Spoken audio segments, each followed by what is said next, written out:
নতুন করে হাসিনার সাথে মিটিং করেছে, ইলেকশনের আগে বড় বড় ফিগারকে এখানে অ্যাসাসিনেশন করা হবে, গুপ্ত হত্যা করা হবে। পুরো এখানে ভারতীয় আধিপত্যবাদ এখানে সব থেকে বেশি অ্যাক্টিভ আছে। এখানে আওয়ামী লীগের হাজার হাজার কোটি টাকা, তার সচিবরা, তার পুলিশরা, তার পান্ডারা সব রয়ে গেছে। আর্মির মধ্যে একটা বড় অংশ রয়ে গেছে, কোনো সংস্কার করা হয় নাই। তারা বারবার স্যাবোটেজ করবার চেষ্টা করছে, এই রাষ্ট্রকে, এই সরকারকে ফেল করানোর চেষ্টা করছে। তো আপনি মুক্তিযুদ্ধের পরে যে ৩-৪ বছর এইরকম রাহাজানি হয়েছে, সেটাকে যদি অটকুন দিতে পারেন যে নতুন রাষ্ট্র গঠনের আগে এই ঝামেলাটা হয়, তাহলে এই যে নতুন বাংলাদেশের স্বপ্নের মধ্যে এইগুলোকে আপনি বড় করে মপ করে ফ্রেমিং করেন, আপনি এই জবান যে আপনার না, এই জবান যে দিল্লির জবান, ভারতীয় আধিপত্যবাদের জবান, সেইটা বুঝতে আমাদের পিএইচডি করা লাগে না। সুতরাং জুলাই সনদের সাথে নির্বাচনের ক্ষেত্রে শুধু আমাদের 2 মিনিট কথা।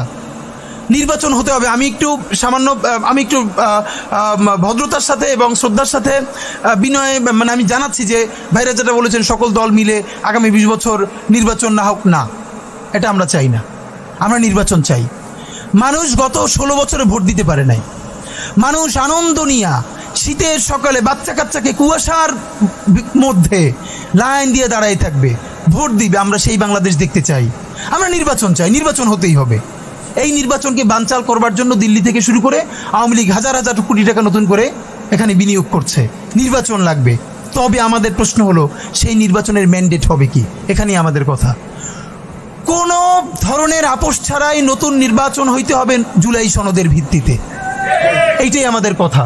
জুলাই সনদের ভিত্তিতে নির্বাচন হতে হবে এবং জুলাই সনদের বৈধতা নির্বাচনের আগেই দিয়ে সেইটার ভিত্তিতে নতুন নির্বাচন হবে, যেই নির্বাচনের ম্যান্ডেট থাকবে নতুন সংসদে নতুন বাংলাদেশের জন্য আমাদের রাজনৈতিক দলগুলো মিলে নতুন সংসদের নতুন সংবিধান উপহার দিবে।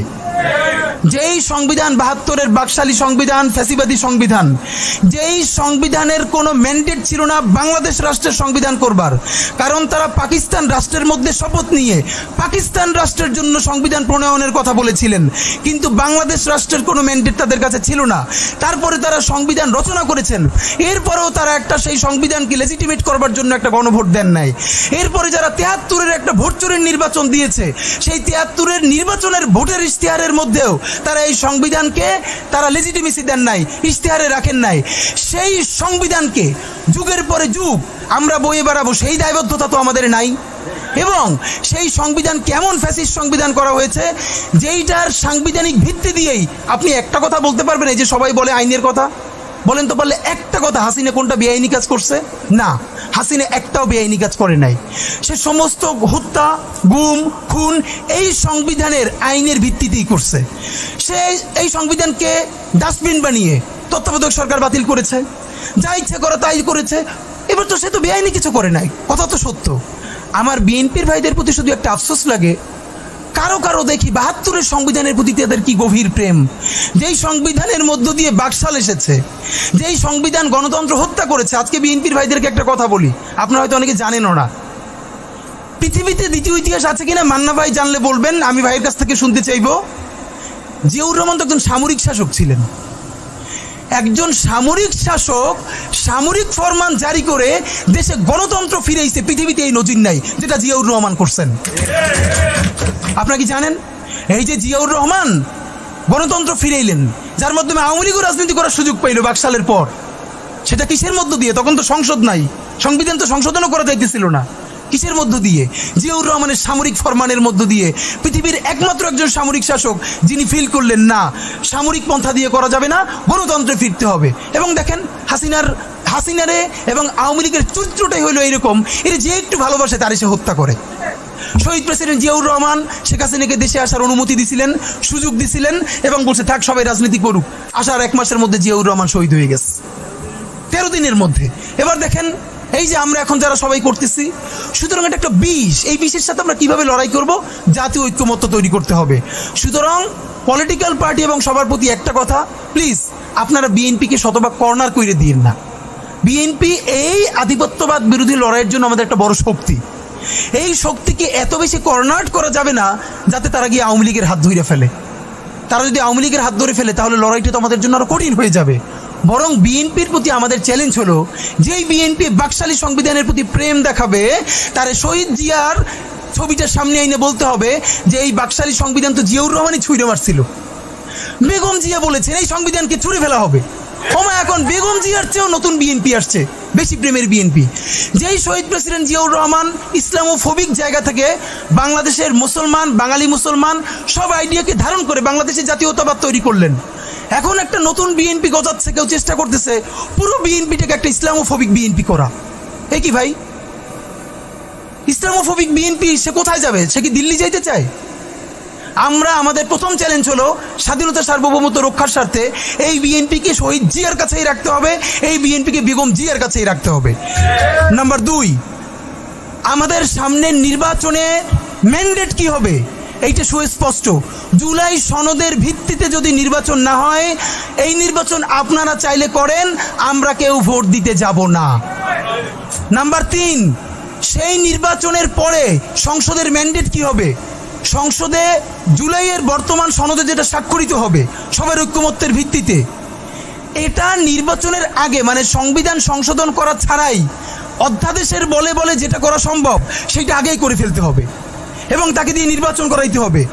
এবং আমাদের বিএনপির বন্ধুরা বলছেন 2 বছর সময় নিয়ে তারা সংসদে এইগুলো পাশ করাবেন। 2 বছর চলবে না, সর্বোচ্চ সময় 6 মাস। সংসদের প্রথম 6 মাসের মধ্যে জুলাই সনদের সমস্ত কথাগুলো সংবিধান ইনকর্পোরেট করতে হবে। যদি পারেন নতুন সংবিধান করতে হবে, নতুন সংবিধান করতে না পারলে এইটার মধ্যে ইনকর্পোরেট করতে হবে। রাজনৈতিক বিভাজনের ফাঁকে একমাত্র সমস্ত সুবিধা নেবে ফ্যাসিবাদ, ফ্যাসিবাদের শক্তি এবং আওয়ামী লীগ।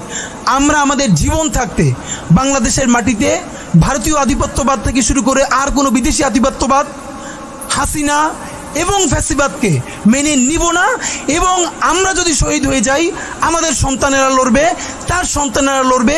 কিয়ামত পর্যন্ত বাংলাদেশ নামক জমিন যতদিন বেঁচে থাকবে ততদিন পর্যন্ত আজাদির সন্তানেরা লড়াই করবেই করবে। ওদেরকে স্কুলে, কলেজে, ইউনিভার্সিটি দিনের পরে দিন কাউন্সিলিং করা উচিত ছিল। আপনি কাউন্সিলিং করেন নাই, ওদের পুনর্বাসন করতে পারেন নাই, শহীদদের পরিবারের পুনর্বাসন করতে পারেন নাই।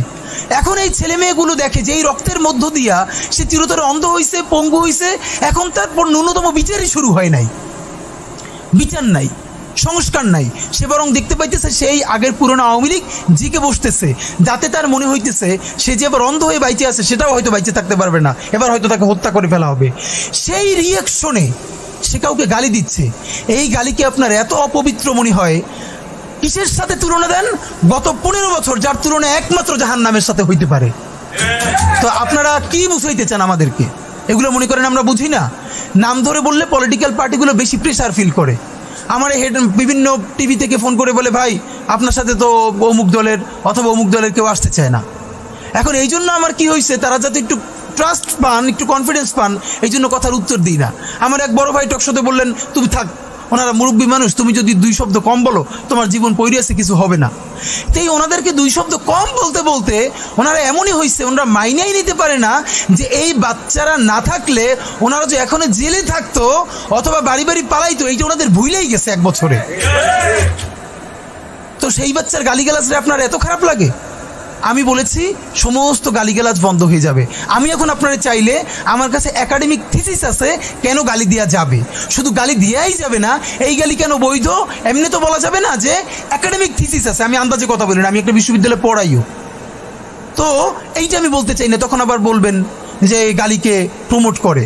কিন্তু হ্যাঁ, আপনার চোখের সামনে শহীদ রিয়াগোপ এর বুলেটটা ভিতর থেকে ঢুকে এরপরে পিছনের ওয়ালে গিয়ে লিখেছে, সেই ওয়াল 2 ইঞ্চি ছিদ্র হয়ে গেছে। এই রাষ্ট্রের এমন কোনো লিথাল ওয়েপন আর্মির কাছে, পুলিশের কাছে, বিজেপির কাছে ছিল না যেইটা সাধারণ নাগরিকের উপরে এই হাসিনা ব্যবহার করে নাই। আপনার বুকের মানিক আপনার সামনে বসে কলিজা ছিঁড়ে ওয়াল ছিদ্র হয়ে গেছে, তখন আপনি রবীন্দ্রসঙ্গীত গাইবেন? আপনি কি করবেন তখন? এখন মুশকিল হলো, এই গালি নিয়ে যারা কথা বলে তার কোনো সন্তান শহীদ হয় নাই, তার বাবা মাও শহীদ হয় নাই, কেউ অন্ধ হয় নাই, পঙ্গু হয় নাই, তাই গালি এত বিষ লাগে, আর আওয়ামী লীগ তার মধুর মতো লাগে। তো এখন আমি সর্বশেষ যে কথাটা বলতে চাই, আপনারা একটা মিডিয়ার ভাইয়েরা কাইন্ডলি চেষ্টা করে দেখেন, এই যে গৃহযুদ্ধটা হওয়ার কথা ছিল, হইল না, তো অশান্তি তো কিছু থাকবেই, আমরা তো রাষ্ট্র গঠন করব। এরপরও তো তুলনামূলক অনেক কম হচ্ছে। কেউ একটা মিডিয়া কেন বলতেছে না 1971-এর মহান মুক্তিযুদ্ধের পর 72 থেকে 75 বাংলাদেশে যেই পরিমাণ মব সন্ত্রাস হয়েছে, যেই পরিমাণ কেওয়াস হয়েছে, ইতিহাসে তার হয় নাই। তার সাথে জড়িত ছিল কারা? এই যে মুজিব বাহিনীর গুন্ডারা। আমার বাবা আমার মা বলেছে মুক্তিযুদ্ধের পরে যে অস্ত্রগুলো জমা দেয়া হয় নাই, সেই জমা না দেয়া অস্ত্র থেকে প্রত্যেকটা বাড়িতে বাড়িতে ছিনতাই রাহাজানি। আমার মায়ের আজকে এই কথাটা বলি, আমার মা বলতেছেন আমার নানা একজন সম্ভ্রান্ত আলেম, তিনি যেখানে থাকতেন মুক্তি বাহিনী এবং পাকিস্তান বাহিনী কেউই তাকে কখনো আক্রমণ করেন নাই তার সম্মানে। আমার মা খালারা বাসায় ছিলেন, তাকে পুরো এলাকাবাসী দেখিয়ে রেখেছে। বাট মুক্তিযুদ্ধের পরে আমার মা বলেছে, তখন তার বয়স 16, আমার মা আমার খালা এবং এলাকার অনেক মেয়েদেরকে যাদের চেহারা একটু ভালো ছিল তাদের গায়ে কালি মেখে তারপরে অনেক সময় মাটির নিচে বাংকার বানিয়ে বা বিভিন্ন জায়গায় রাখা হতো তাদের সম্ভ্রম রক্ষা করবার জন্য। এই মুজিব বাহিনীর গুন্ডারা সেগুলো করেছে না? এমন কোনো চিন্তা নেই। ব্যারিস্টার ফুয়াদ ভাই সেদিনকে বলেছেন তার বাবা সে অসংখ্য সালিশ করেছে তাদের এলাকায় যে এই গুন্ডাগুলো মুক্তিযুদ্ধের পর বিভিন্ন জায়গায় ছিনতাই করতো, তারপরে এলাকাবাসী আইনে গাছের সাথে বাইধে রাখতো, এরপর এলাকার মুরব্বীরা আবার সব উদ্ধার কইরা মানুষের কাছে কাছে দিয়ে আসতো। হওয়ারই কথা ছিল একটা নতুন রাষ্ট্র, আইন শৃঙ্খলা বাহিনী প্রতিষ্ঠিত হয় নাই, প্রচণ্ড কেওয়াজ হবে, তারপরে নতুন রাষ্ট্র গঠন করতে হবে, আইন শৃঙ্খলা বাহিনী ঠিক করতে হবে, স্বাভাবিক তো।